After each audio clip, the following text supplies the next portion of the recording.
আসসালামু আলাইকুম, কেমন আছেন সবাই? আলহামদুলিল্লাহ আমি ভালো আছি এবং সুস্থভাবে ওমান পৌঁছাইছি। তো গতকাল রাতেই তো পৌঁছাইছি, আপনারা ব্লগ দেখছেন। আজকে থেকে আমি সকালে ঘুম থেকে উঠে কাজ শুরু করছি। সেই ৫টার সময় ঘুম থেকে উঠছি, উঠে মানে আমি যা যা কাজ করতাম আগে সেইখান থেকে শুরু করছি। আর আছে না যে আমি আসার পরে আমার ম্যাডাম আমাকে বলে দিছে যে এইটা কর ওইটা কর, এরকম কিচ্ছু আমাকে বলে নাই।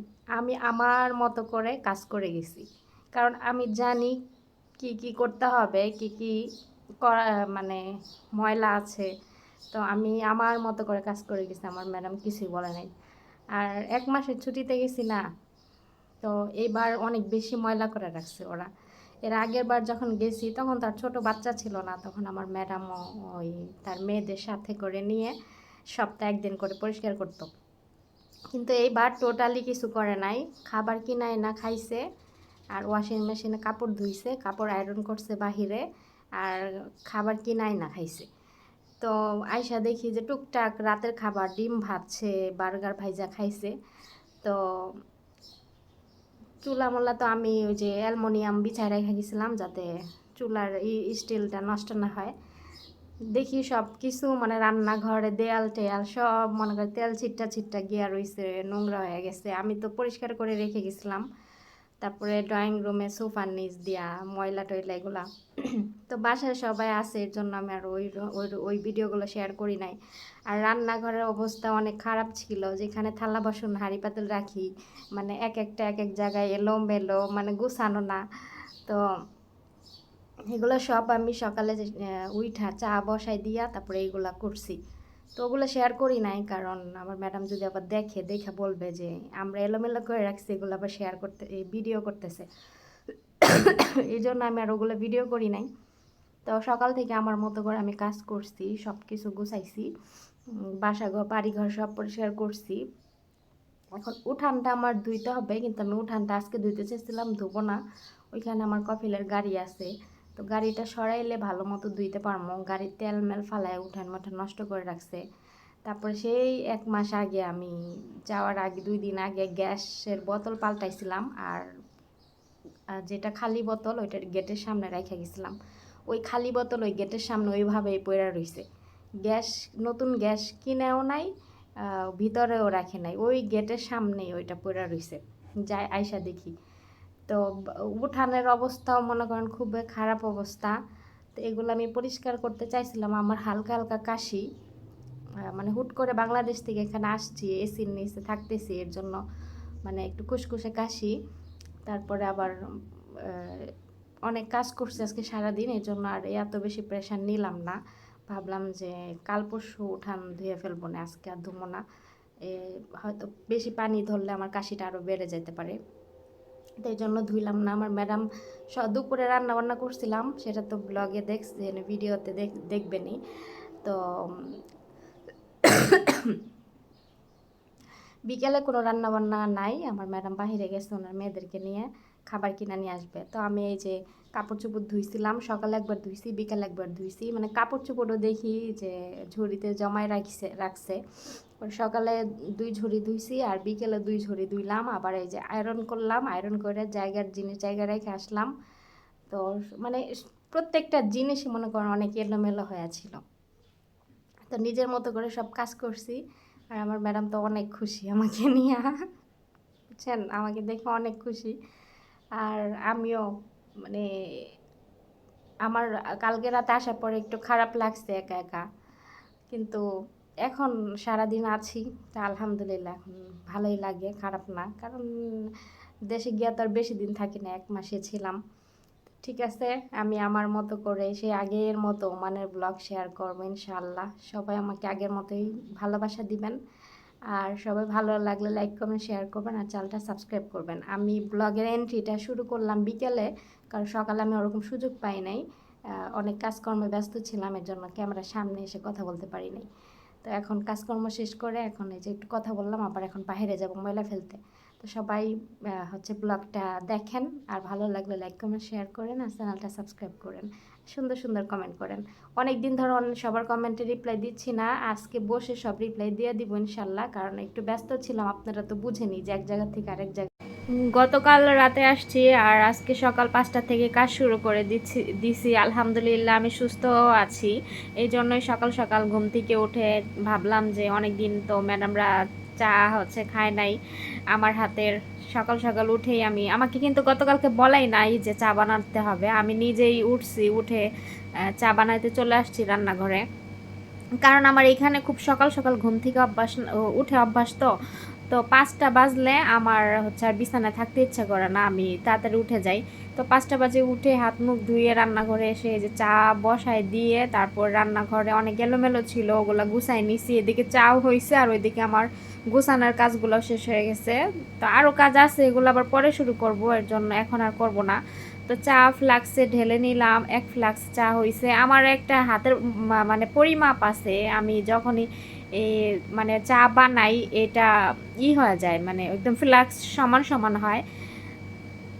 তারপরে সকালে সব কাজকর্ম শেষ করতে করতে আজকে 9:45 বেজে গেছে। 9:45 বাজার পরে তো আমি রুমে গিয়ে নাস্তা করছি, একটু রেস্ট নিছি। তারপরে 9:40-এ আমি রান্নাঘরে আসছি। আসার পরে এসে দুপুরে আজকে রান্না করব খাসির মাংস।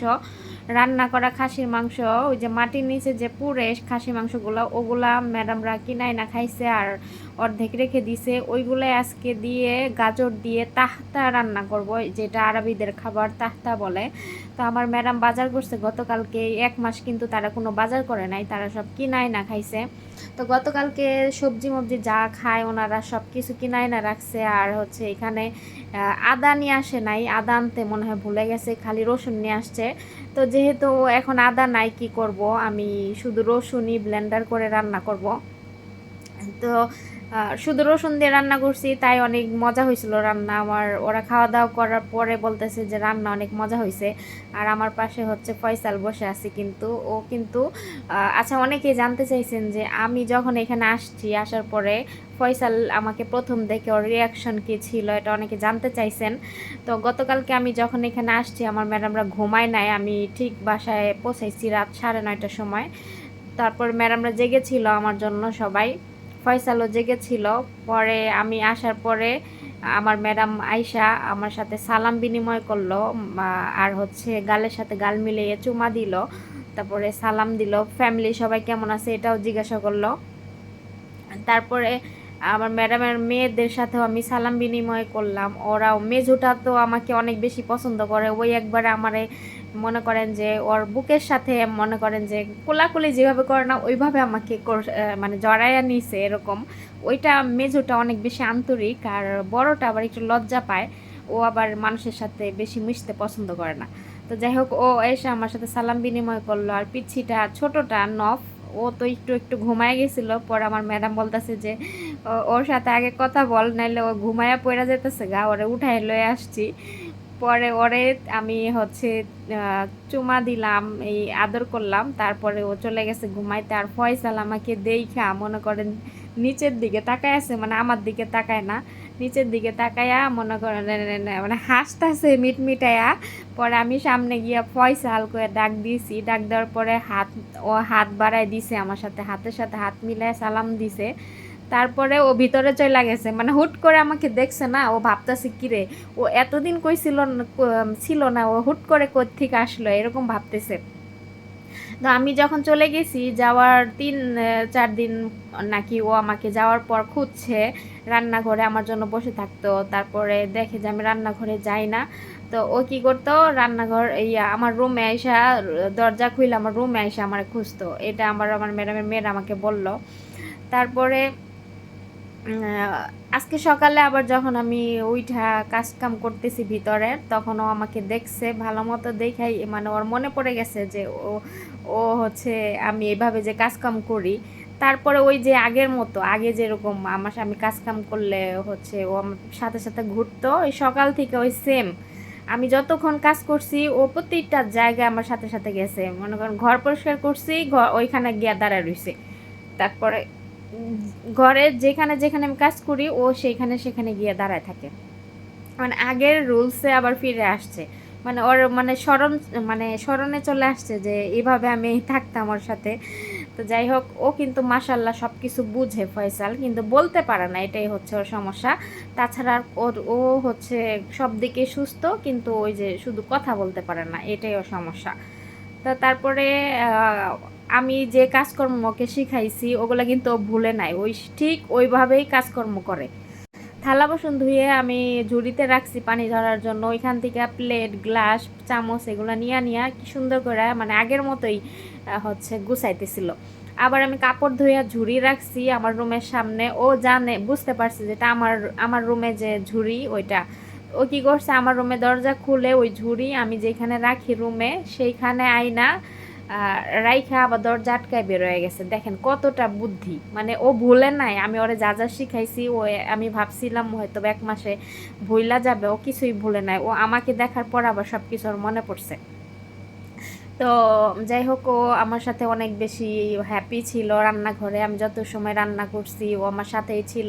তারপর রান্না বান্না শেষে আমি হচ্ছে ওরে একটা ছোট একটা বাটিতে আমি একটু মাংস উঠায় দিছি, যাতে করে ও আর একটু বেশি খুশি হয়। ও তো ওইটা দেখে আরও বেশি খুশি হয়েছে। তারপরে আমার রান্না বান্না শেষ, এখন আমি যে খাবার করতেছি, যেভাবে ওরা খায় তা নিচে ভাত উপরে তরকারি এরকম আমি করতেছিলাম। তারপর আরও টুকটাক অনেক কাজ আছে, ফ্রিজে অনেক সবজি আনছে, এগুলা গুছাইতে হবে, এগুলা বক্সে বক্সে বের করতে হবে, মানে পলিথিনে আছে এখন, এগুলো সব এখন বক্সে বক্সে ভরবো। আবার সালাদ কাটতে হবে, ফল কাটতে হবে, আরও কাজ আছে। একটা রুম বাকি আছে, ওই রুমে আমার কফিলে ঘুমাইছিল, তো উনি উঠে চলে গেছে, ওই রুমটা পরিষ্কার করতে হবে। তো এক এক করে গুছাই গুছাই সব কাজ করব আমি আজকে দিনের মধ্যে, মনে করেন সব কাজ করে শেষ করছি, শুধু উঠানটা ধোয়া বাকি আছে। উঠানটা আমি হয়তো কাল পরশুর মধ্যে ধুয়ে ফেলবো। তো বাড়িঘর তো অনেক নোংরা হয়ে ছিল, যাই হোক আমি এগুলো সব পরিষ্কার করছি। আর ওরা যে 1 মাস করছে এটাই তো বেশি। আর সবচেয়ে বড় কথা হচ্ছে কি, আমার রুমটা ওরা অনেক সুন্দর করে পরিষ্কার করে গুছায় রাখছে। দেখেন ওরা আসলে অনেক ভালো, আমি মিথ্যা কেন বলতে যাব? আমি মিথ্যা হইলে তো আমি আপনাদের সাথে কোনো কিছু শেয়ারই করতাম না, তাই না? যে ওরা আমার রুম সাবান পানি ডেটল দিয়ে পরিষ্কার করছে। তো এটা কি কেউ কখনো করে বলেন? আর আমি যদি কোনো জিনিস মিথ্যা বলতাম তাহলে আমি এই জিনিসটা আপনাদের সাথে শেয়ার করতাম না, ওদের যে খারাপ দিকগুলো আমি তুলে ধরতাম, তাই না? তো আমি হচ্ছে যেহেতু ব্লগিং করি, ভালো মন্দ সব কিছুই তুলে ধরি। যখন আমার সাথে ভালো ঘটে আমি ভালো তুলে ধরি, খারাপ ঘটলে খারাপ তুলে ধরি, এটাই স্বাভাবিক। কারণ একজন মানুষ সম্পূর্ণ দিকে ভালো হয় না। আর আজকে যে ওনারা আমার আমার সাথে ভালো কেন, ভালো আমি বলি কেন, আমি ভালো বিধায় ওনারা আমার সাথে ভালো। আমি যদি খারাপ হতাম তাহলে ওনারা এত কিছু কখনোই করতো না, তাই না? আমার হচ্ছে ম্যাডামের মায়ের বাড়িতে একটা মহিলা হচ্ছে ইন্ডিয়ান একজন কাজ করে। তো উনি আমার ম্যাডাম চাইলে কিন্তু ওই মহিলাটাকে এনে এখানে কাজ করাইতে পারতো, কিন্তু সে মানে কাজ করানোর আগে বলতেছে যে এই বাসায় যদি ওনাকে এনে কাজ করায় তাহলে বেশি টাকা দিতে হবে, বেশি বেশি টাকা দিতে হবে, ঠিক আছে? তো কাজ করানোর আগে এগুলা বলতেছে। আর আমার ম্যাডামের মায়ের বাসায় আমি গিয়ে অনেক কয়েকদিন কাজ করছিলাম, তখন ওনাদের কাজের মানুষ আসতে একটু দেরি হয়েছিল, এর জন্য আমি কখনো টাকার কথা মুখ দিয়েও বের করি নাই। কারণ ওনারা নিজে ইচ্ছা করে আমাকে মানে 5 রিয়াল করে টাকা দিচ্ছিল, আমি নিতে চাই নাই, আমাকে জোর করে দিছে। কারণ আমি জানি যে ওনাদের আমার ম্যাডামের ফ্যামিলি বিবেক আছে ওনাদের, যেহেতু আমি এতগুলা কাজ করছি, ওনাদের বিবেক অনুযায়ী ওনারা দিবে। দেখ বা না দেখ, মানুষের বিপদ আপদ কি মানুষ দেখে না বলেন? ওনারা সমস্যায় পড়ছে, যেহেতু ওনারা কোনো কাজকর্ম করতে পারে না, তাহলে আমি একটু করে দিয়ে আসলে সমস্যা কোথায়? হাত তো আর ক্ষয় হয়ে যাবে না। তো ওই মহিলাটা এটা বলছিল দেখে আমার ম্যাডাম ওনাকে কাজেই নিয়ে আসে নাই। আর ওনার মানে পছন্দ না আমার ম্যাডামের, মানে কাজ কাম বেশি সুন্দর না, এর জন্য আমার ম্যাডাম নিয়ে আসে নাই। ম্যাডামরা যতটুকু করছে নিজেরাই করছে, ওনার মেয়েদের দিয়ে করাইছে। তো আমাকে ম্যাডামের মেজো মেয়ে আমাকে জোয়ারায়া দইরা বলতেছে যে মানে আহসান, আমি চলে আসছি, মানে ভালো হয়েছে আমি চলে আসছি, ওদের আর কাজ করতে হবে না। ওরা এই কয়দিন কাজ করতে করতে মানে অসুস্থ হয়ে গেছে, তাবান হয়ে গেছে, এগুলা বলতেছে। পরে আমি বলতেছি আচ্ছা তোদের আর কাজ করতে হবে না, আমি করবো না, কেননা আমি যেহেতু কাজ করে অভ্যস্ত, আমার এইগুলো গায়ে লাগে না। আর ওরা তো এই কাজকর্ম করে না, ওদের অভ্যাস নাই, এজন্য ওদের মানে হালকা একটু কাজ করলেই ওরা মনে করেন যে আর করতে পারে না। তো ও মানে দুনিয়াতে সুখে আছে ওরাই, আমরা আসছি জীবন দুনিয়াতে কষ্ট করার জন্য। তো আমরা যতদিন বাইচা আছি হয়তো আমাদের কষ্ট করে যেতে হবে। আপনাদের সাথে অনেক কথা বলতে বলতে আমার কাজগুলো এখানে হয়ে যাচ্ছে। তারপরে লাস্টে রসুনগুলো আমি বক্সে ঢেলে নিতেছি। রসুনগুলো বাহিরে আমি আগে রাখতাম, কিন্তু এর আগে রাখছিলাম। তারপরে দেখি এখানে যে পরিমাণে গরম, বুঝছেন, এই গরমে রসুন জায়গা শুকায় একদম চিলতা হইয়া হয়ে জায়গা। তো এর জন্য আর বাহিরে রাখবো না রসুন, ফ্রিজে রেখে দেবো। ফ্রিজে রাখলে আবার মানে থাকে রসুনটা ওইরকম মানে ফ্রেশই থাকে। তো ফ্রিজে রাখবো রসুন। আর এত গরমে সবজি, কোনো সবজি বাহিরে রাখা যায় না, শুধু পেঁয়াজটা রাখি বাহিরে। আর কোনো কিছু, আলুটাও বাহিরে রাখা যাবে না। আলু ওই যে 2 দিন পরেই দেখবো পচা গেছে, এত গরমে সবজি বাহিরে রাখা যায় না, বুঝছেন। তো ওইখানে সবজি টবজি সব গুছাইয়া এখানে আমি এই যে বেসিংয়ে অনেক থালা বাসন এগুলা রান্না বান্না করা হয়েছে, এগুলা জমাইছি। তো এগুলা এই যে ধুইয়া নিতেছি। আমার হচ্ছে খুসখুসে কাশি মানে আসতেছে বারবার।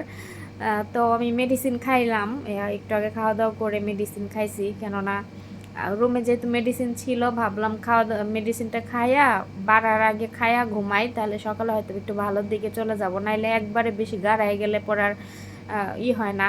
আর আমার এমনিতে এখন ঠান্ডা লাগলে মনে মনে সহজে আর ভালো হইতে চায় না, এরকম অবস্থা। তো আমার রান্না বান্না শেষে যখন কাজকাম শেষ হয়েছে তখন ফয়সাল হয়েছে ভিতরে গেছে। যাওয়ার পর আমার ম্যাডামে বলতেছে যে ফয়সাল এতক্ষণ কইছিলে, এগুলো বলতেছে। মানে হাসতেছে যে পুরা যতক্ষণ আমি রান্নাঘরে ছিলাম ও আমার সাথে ছিল। এখন মানে এই 2-2.5 ঘন্টা আমার সাথে ছিল, এখন রান্নাঘরে গেছে। মানে আমাকে যদিও পায় আর ওর কোনো কিছু লাগে না, বুঝছেন। মানে আমার কাছে অনেক ভালো থাকে, সত্যি কথা। কারণ এই যে আমি রান্না বাড়া করি, কাজকর্ম করি, এগুলো ও দেখতে অনেক বেশি পছন্দ করে। আর ও নিজেও কাজ করতে পছন্দ করে, আমি যে শিখাইছি না, ও নিজেও কাজ করতে অনেক বেশি পছন্দ করে, বুঝছেন। ওই দেখেন বৈশা খুশিতে হাত পাও লড়াইতেছে আর লাফাইতেছে। সকালে 2টা মালটা দিছি, যে বসে বসে খাইতেছিল, একটা খাইছে আর একটা আছে। আর ওই যে বসে বসে হাত পাও লড়াইতেছে, ঝাঁকাইতেছে, আর মানে খুশি, অনেক খুশি আর কি আমাকে দেখে। আর ফয়সাল হচ্ছে সুস্থ আছে আলহামদুলিল্লাহ, কিন্তু একটু শুকায় গেছে। কারণ এতদিন ওরা কিনা খাবার খাইছে। আপনি যতই মনে করেন যে কিনা খাবার খান না কেন, ওই বাসায় খাবারের যে একটা তৃপ্তি আছে ওইটা আপনি পাবেন না কেনা খাবারে। আর কেনা খাবার খেলে কিন্তু ওরকম পেটও ভরে না, বুঝছেন। তো কেনা কেনা খাবার খাইছে এতদিন, ফয়সাল একটু শুকায় গেছে, কিন্তু ওরে এখন দেখতে ভাল লাগে। শুকাইছে একটু আগের থেকে, আর অনেক লম্বা হয়েছে। এই দেশে পোলাপান না এত তাড়াতাড়ি লম্বা আর বড় হয় কেমনে আমি বুঝি না। আমি 1 মাস হয়েছে দেশের থেকে মানে গেছি, 1 মাস পরে এসে দেখি ফয়সাল মাশাল্লাহ অনেক লম্বা হয়েছে। আবার ওই যে ছোটটা ম্যাডামের মেয়ে নফ, ওইটাও দেখি মাশাল্লাহ অনেক লম্বা হয়েছে। আবার একদম পিচ্ছিটা ফারাজ, ওইটাও দেখি মাশাল্লাহ বড় হয়ে গেছে গা। ওইটা তো আমাকে দেখা মনে করে একটু কোলে নিছি, নেওয়ার পরে আমার দিকে তাকাই রয়েছে চোখ বড় বড় করে, দেখে চিনি না। তারপরে ও মানে আমার ইয়েরে মানে আমার কফিলে ডাকতেছে অব্বা অব্বা এরকম করতেছে, বুঝছেন। পরে আমি কই কিরে মা এত কষ্ট কইরা বড় করলো, এই যে রাতে না ঘুমাইয়া আগে মারে না ডাইকা বাপেরে ডাকে। তো এই যে ফয়সাল বিকেল আমার সাথে ছিল। তো সবাই ভালো থাকবেন, সুস্থ থাকবেন, আল্লাহ হাফেজ।